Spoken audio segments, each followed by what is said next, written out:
Now to the latest on Madonna, who's out of the ICU and recovering from a serious bacterial infection and has postponed her tour.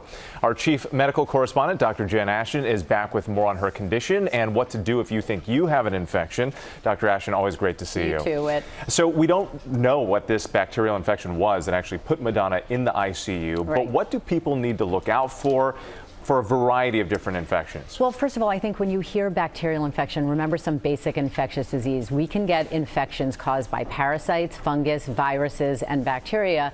At play in this case is a bacterial infection, and this can range from anything common like a urinary tract infection. It could be food poisoning, pneumonia. Then you can see sepsis, which is when the original source of the infection then spreads to the blood.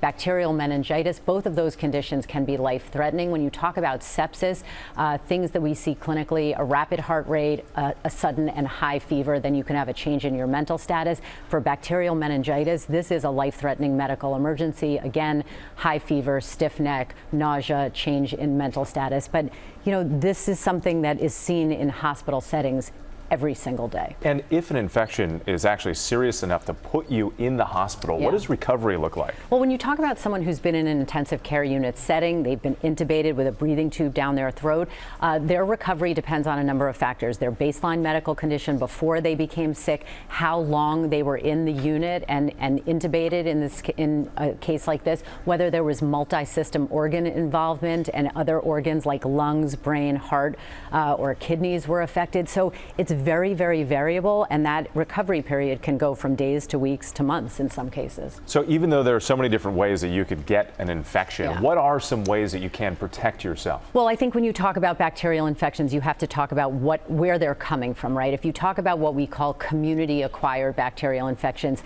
things like vaccinations, if appropriate, are key. Staying at home if you're sick. Foodborne infections, you talk about proper food handling, preparation and storage, keeping those high touch points clean. Skin infections, hospital-acquired infections have their own prevention. But again, overall, this severity is uncommon. Yeah. All right, Dr. Ashton, thank you so much. We always appreciate it.